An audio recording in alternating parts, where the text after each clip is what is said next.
Welcome to the Nerd Party.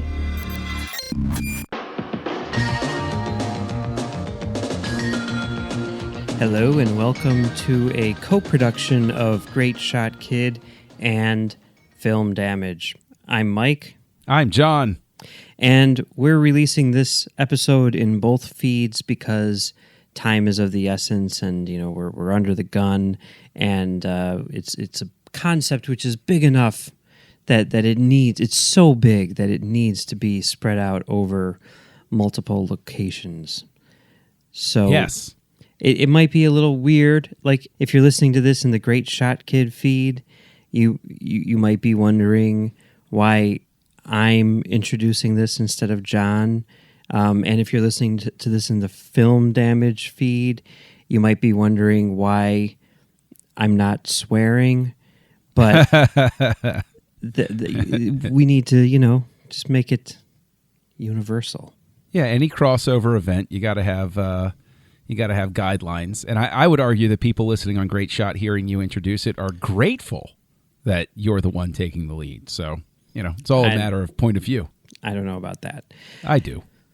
Anyway, this weekend, specifically January 25th, 2019, is a very significant day, and one which I've been looking forward to for like a couple of years now. I've had this in my back pocket, and then I forgot about it, and then I remembered it, and then I forgot about it, and then I realized that it was like coming up really fast, and this turned into an emergency podcast, even though I had been planning to do it for years.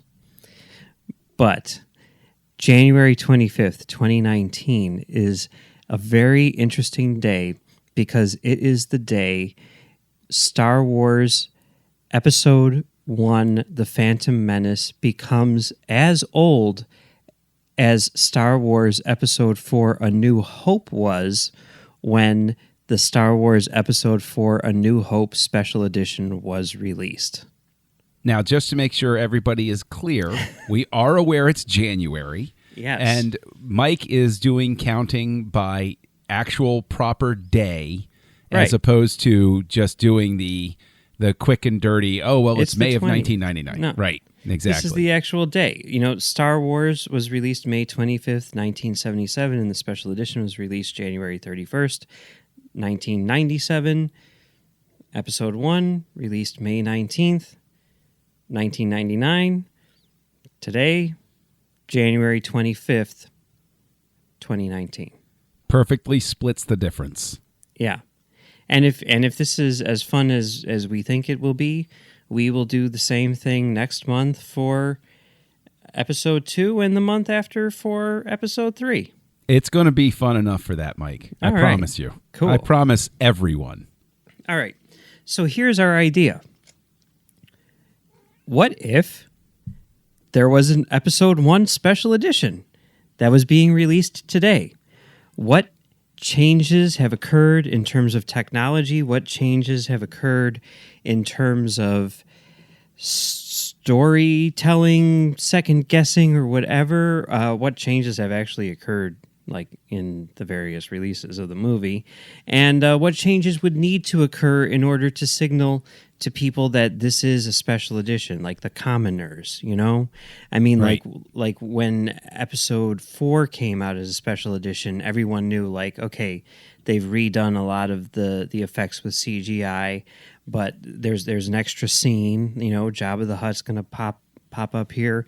There might be some Rontos here and there. Maybe a Boba Fett will walk across the screen. Like, these are like noticeable changes. There were a lot of like invisible changes, and we're not really going to get into those so much, but we're talking about like what and certainly, like, even if like Lucas was like, the Jabba scene does not need to be there, we re-recorded all of this dialogue in the Greedo scene, it's no new information, it doesn't need to be there.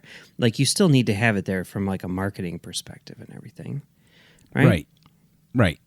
So let's kind of pretend that there weren't changes made for the DVD and the Blu-ray. And let's take a look at those first, because obviously those would have been included. Yes. Right?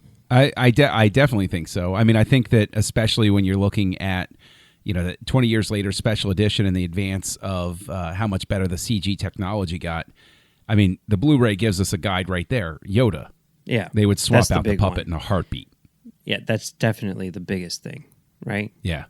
No, absolutely no doubt about that one. That's the whole reason I think that it exists in the first place on the Blu-ray is like, yeah, puppet didn't work as well as we'd hoped. Mm-hmm. So let's backtrack that one and memory hole the first one, which I'm fine with. Yeah. So that's the big change. There were a few other changes though too. Noteworthy, 2 extended scenes, mm-hmm. right? Which they're almost impossible to kind of like think of as extended scenes now because that's the version that we've been watching forever. I mean, the only time the theatrical cut of this movie was released on home video was the Japanese Laserdisc. Yeah, that's true. That's right. They had when the videotape came out, the VHS in America, they had changes even then. You're right. So the pod race is extended, mm-hmm. and there's that extended sequence where they're flying around Coruscant. Yes, that's correct. Was that in the VHS or did that not show up until the DVD? That might not have been until the DVD. Yeah, I'm pretty sure that didn't show up till then. I forget what was changed in the VHS. Well, the VHS, the pod race was definitely different. That's the only substantial change that I can recall from the VHS at this point. I mean, I don't even have the VHS in possession anymore. No, I don't think I do either. Yeah, I mean, yes, it's cute to hold on to that type of stuff, but at the same time, I mean, I have a couple of old VHSs, and I'm pretty sure that they'd snap if I tried to play them again. So I did hold on to the DVD for apparently this very situation. I knew sooner or later I would want to see as close a version to the theatrical cut as I could, and that was going to be the DVD. So, so those changes obviously would occur, and I guess. There are other changes which have been made throughout the years that are much more technical in nature, specifically converted into 3D. So that's obviously something that would happen. And I would say just looking at the movie landscape of today, I also believe that this would have been remastered in 4K HDR with Dolby Atmos or whatever, the object-based surround sound formats. So I think that would have been a given. Yeah, right? I almost wonder. It's so funny because I almost wonder if there's a part of Lucas that maybe is a little bit sad that like these other I say it's thanks to THX that these other formats, find purchase and get developed, and they're a trailblazer. But THX is no longer a theater setting that you look for. Like it's not, you know what I'm saying? Like it's a home mastering process still, but I can't recall the last time I saw something that said it's a THX theater. It certainly started to go away, and they are slowly but surely trying to make a comeback. I kind of feel like they shot themselves in the foot a little bit with some of their stuff. But one of the things that they're doing, and it's really kind of interesting. I mean, there are THX theaters out there, but the places where you'll find them most are at Cinemarks that have like the Ultra Screen or whatever. A lot of those, or maybe all of them, I don't know, are THX certified. Okay. I had no idea because it's just been so long since I've even seen. I mean, I still remember the TAP, the THX alignment program, theater alignment program, where they had an 800 number where you could tattle on the theater for falling below your expectations. Sometime remind me to tell you my story where I spent the night with a TAP technician trying to completely rewire a sound system before a trade screening of Episode 3, Revenge of the Sith. That must have been a thrilling evening, I imagine. But, I want to toss something out here because we're talking about the changes that would be there for the special editions, right? One thing that I've gone back and forth with is you can see in the behind-the-scenes documentary that Lucas decided to go. He had his producer hat on, and with the way that Jar Jar was done was, okay, blank plate, drop him in, completely CG, fewer people, less money, quicker turnaround. But depending on your point of view, you may have seen what it looked like when they just animated the head, and you say, oh, well, that actually kind of looks better. Technology has marched to the point. Do you think that he goes back and he revisits that, and not completely, but changes some of the takes so that Liam Neeson is interacting with Ahmed Best instead of reciting what he did, to a tennis ball or something like that? I really don't think so. I think that Lucas is so forward thinking with the CGI to the point of not even creating a clone trooper costume in the real world, that there's no way that he changes any of that stuff. I think if anything, what we're seeing is the opposite. He takes out the practical Yoda and puts in a CGI Yoda. And I guess, that leads to, that leads to one of my changes that I see happening. But before we get into that, let's talk about some deleted scenes that we think might have been stuck back in for this theoretical special edition. I mean, it's kind of nice that we have finished deleted scenes on the DVD so we can actually see what there was to play with and what scenes would sort of make the first cut. I mean, I don't mean in terms of a movie cut, but the first cut in terms of a playoff, And there's a lot of interesting scenes on there, and he gives his reasoning for taking them out, which makes me think that he wouldn't stick all of them back in. But I imagine in order to, make an impact, he'd stick at least one of them in. So what do you think he would reinsert? The only one that's really stuck with me through the years, because I think that it's an interstitial that's actually kind of necessary that I wish had never been cut, is Qui-Gon spinning around and cutting down the probe droid and having that be the cue to Qui-Gon that, we'd better start running. Because as it is, it's fine the way that it plays, but all of a sudden they're running, and it's like, I guess he's getting Anakin in shape, maybe? I don't know. But yeah, that would play much smoother if it were in there. Hell yeah, that's the only part of the movie which feels like there's something missing, because they're casually walking and then all of a sudden they're in a dead heat sprint thing, and you're like, why are they running? What's going on? And he's all tense and everything, and it's like, what happened? And I know on the DVD, Lucas says well, we already established the probe droid and everything like that. We don't need anything more. We don't need to see that it's actually following them, but you do need that because of what comes before and after it. It's a crappy transition otherwise, and it's not like that scene's tremendously intrusive. It's only a minute long, but it's something that if you were to stick that back in, it would flow so much better. And that's the one edit that they made, which I feel was a bad edit. You look at the other stuff, and you're like, ooh, that does not need to be there at all. So I think that they would add that back in, just like they added in the scene where Biggs talks to Luke in the X-Wing room. Yes. Yep.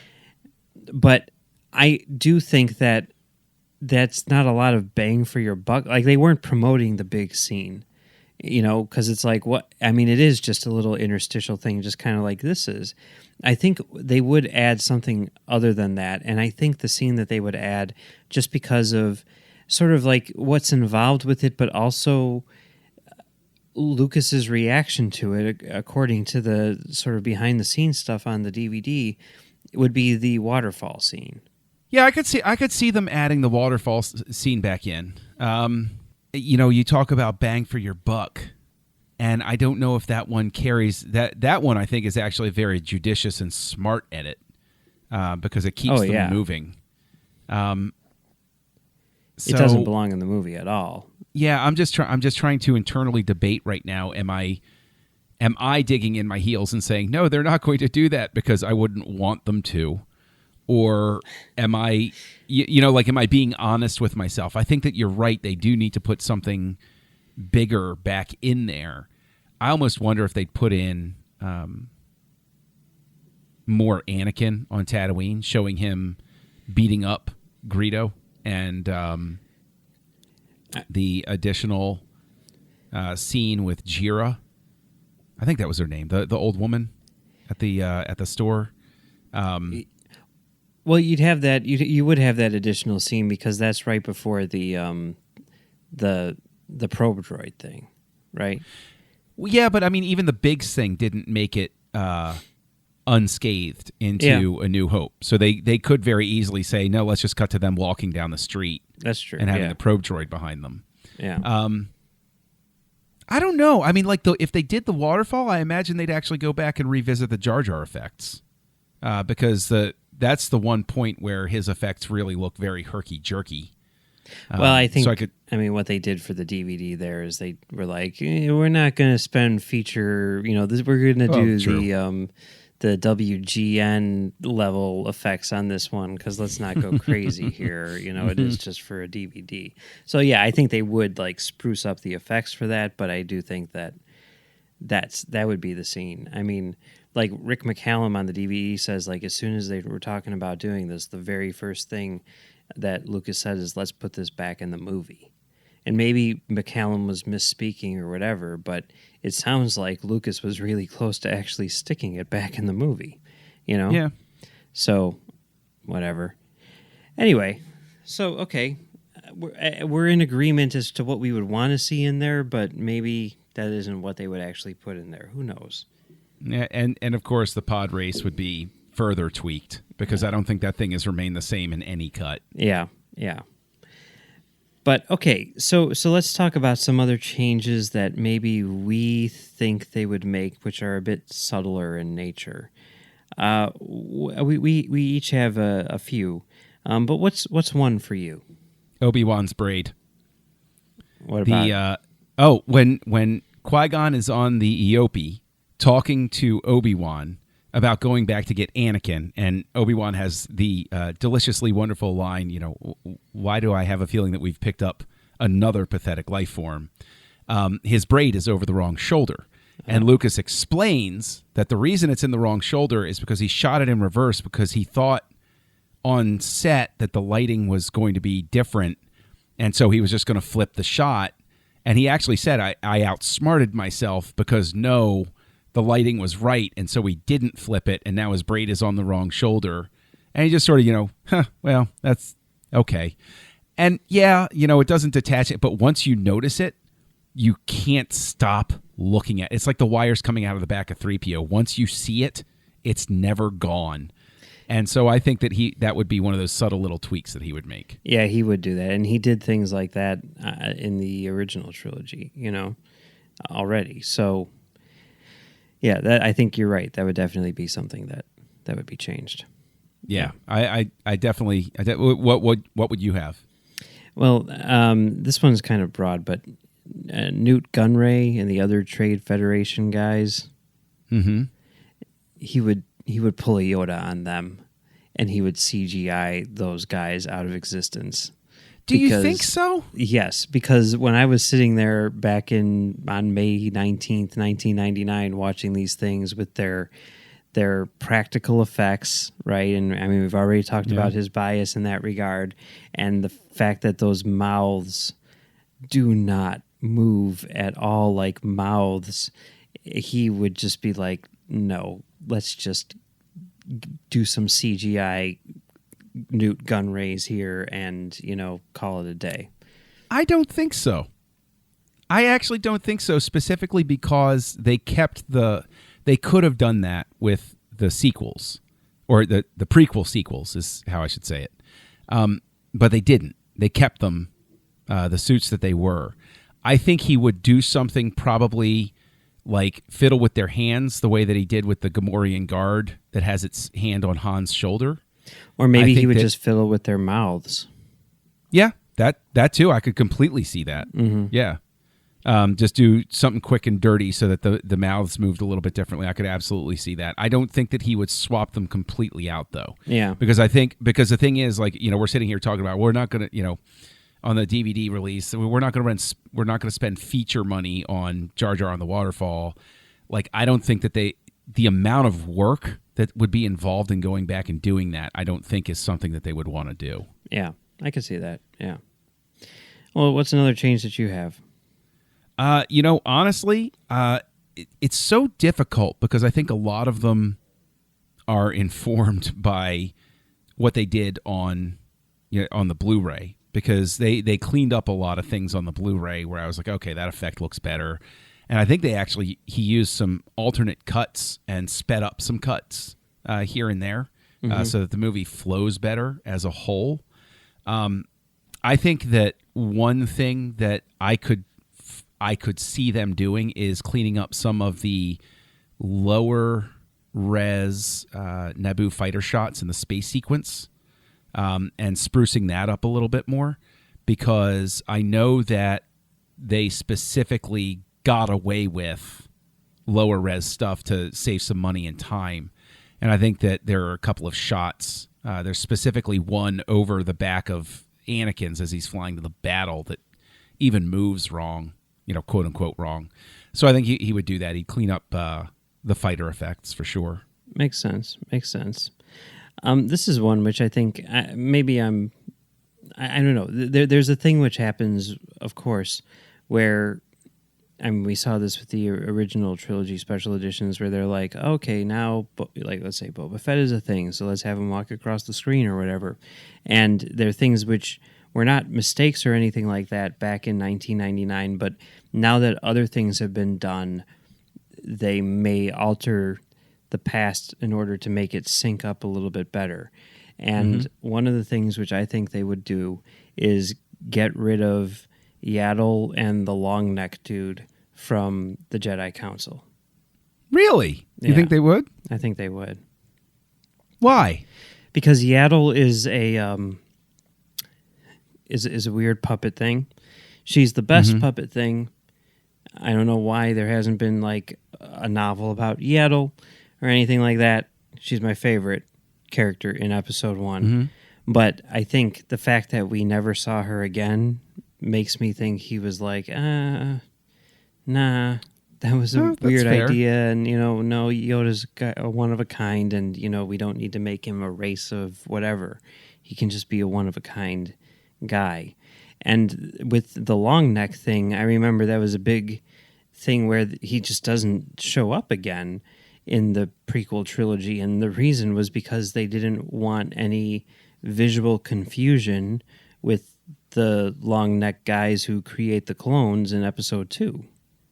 That is actually a good point. Yarl Poof, I think is long neck guy's name. You know that if he were made in 1977, his action figure would just be long neck guy.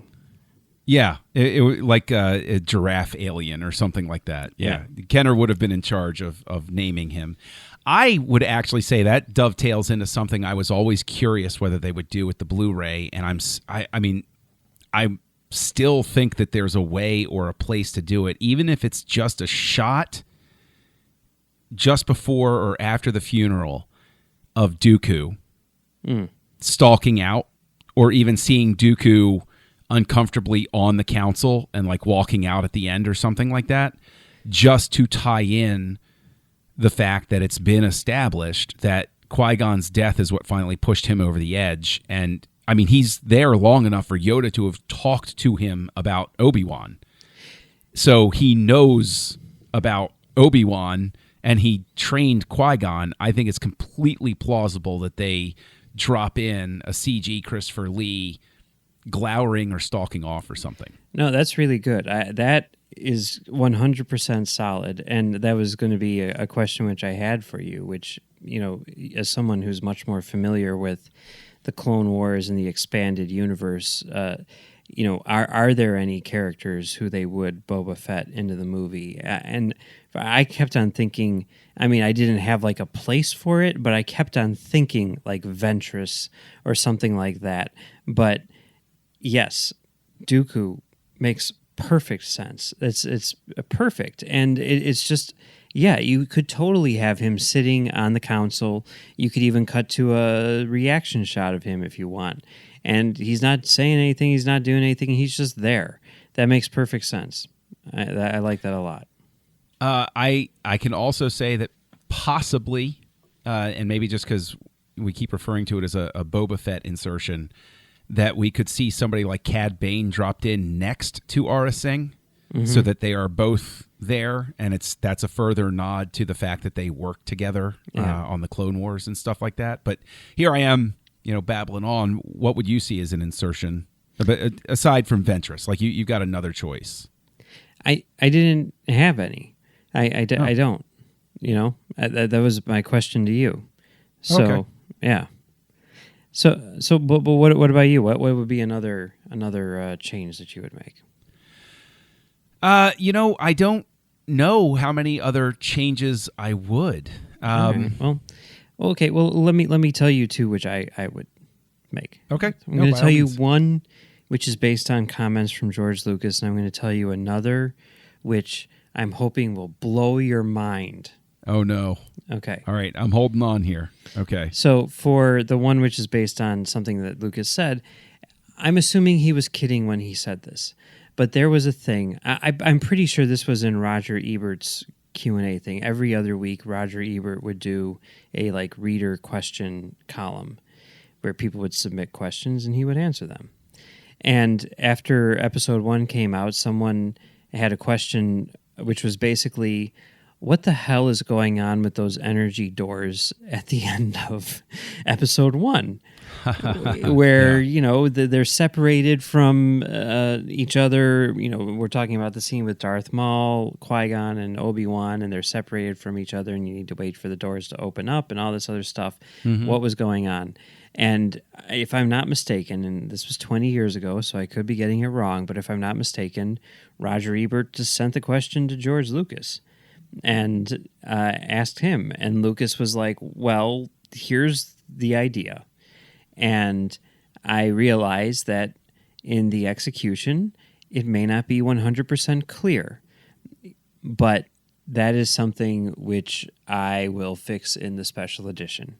I will, have a bird's eye view or something which makes it clear what's going on with those doors. And I think that it's quite possible that he was kidding. Mm-hmm. He was being a little self-deprecating by talking about fixing things in a special edition. But I also think that maybe he would, because it isn't tremendously clear, and you could very easily do like an overhead CGI shot and clear things up. And it would be interesting because it is the explanation that I'm familiar with is that they were basically surge control, because you have those giant energy conduits that go down to the center of the planet, and that was like a safety feature to keep them from discharging out and causing a catastrophe. So why are they going on a regular open-close schedule? Is it a preventive measure? Does it keep the charge from building on the walkways? We don't know. So yeah, I mean, you could still find a way, I guess, to make more sense, to have something pulse to show them.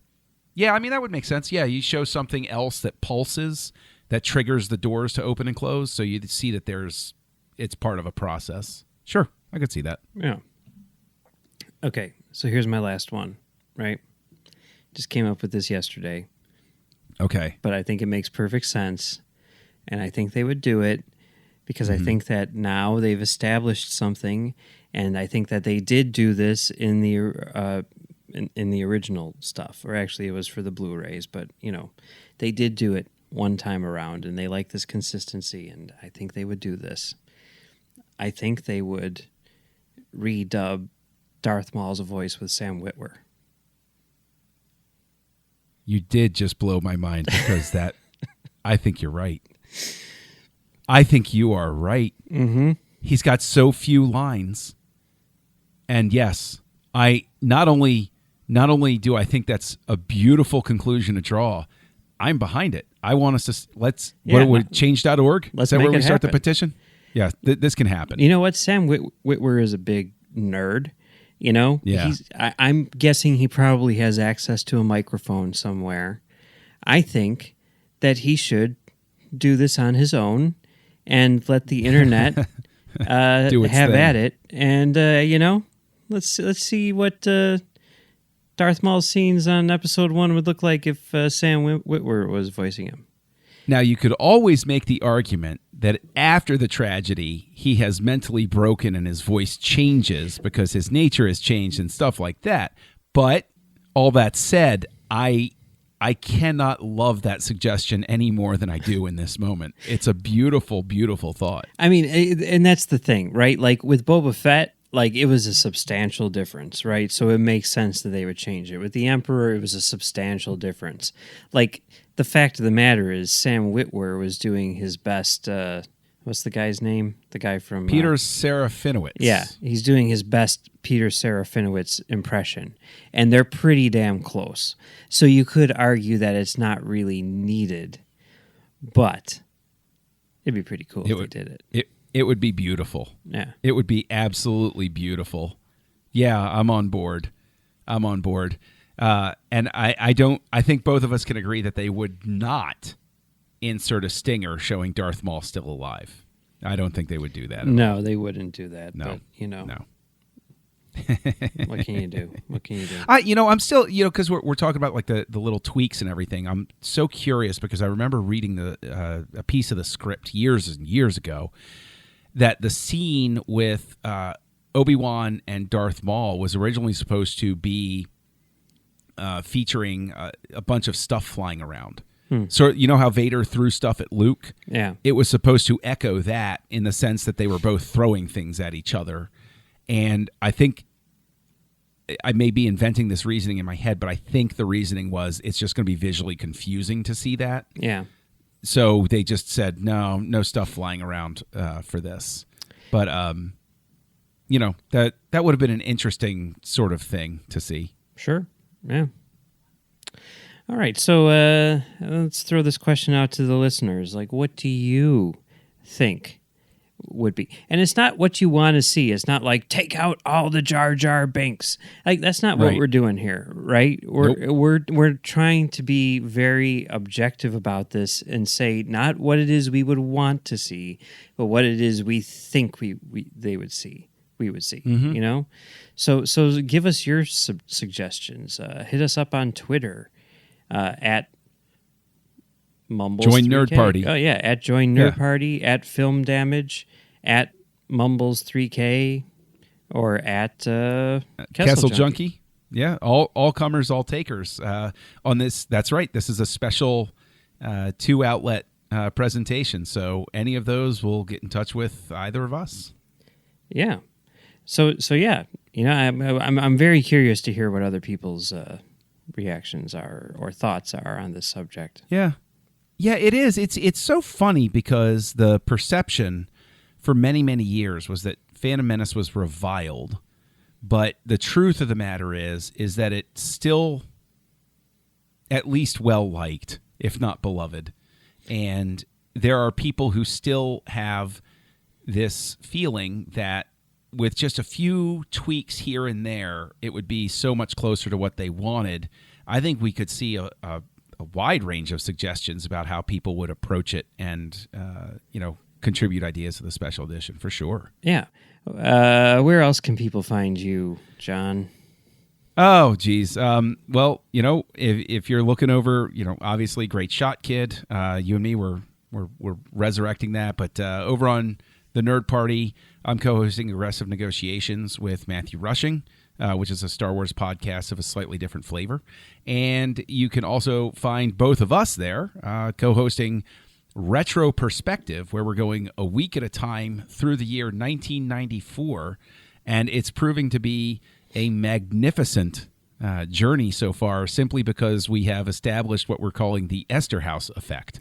So go on that journey of discovery with us over on Retro Perspective. And Mike, where else can people find you? Yeah, you can find me on the Nerd Party doing Retro Perspective with you. We talk about the Esterhaus effect in Monday's episode, so check that out. And you can also find me right now on Trek.fm doing Tracks from the Edge, where we take a look at all of the new episodes of Star Trek Discovery, providing audio commentary for each one.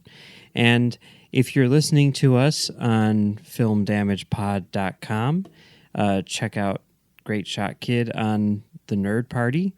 And if you're listening to us on the nerdparty.com, check out Film Damage. Yeah, so since we're doing a crossover and we have so many other shows that you and I appear on, I don't know what ending we're supposed to use on this one. What do you think? Well, I would say be sure to check your loops. I don't know what we would say on Great Shot Kid. I can't even remember anymore. Oh, I think we were saying the balcony is closed in an allusion to Siskel and Ebert. Gotcha. Yeah, and on Retro Perspective, of course, it's Be Kind, Rewind. There you go. Join the revolution. Join the Nerd Party.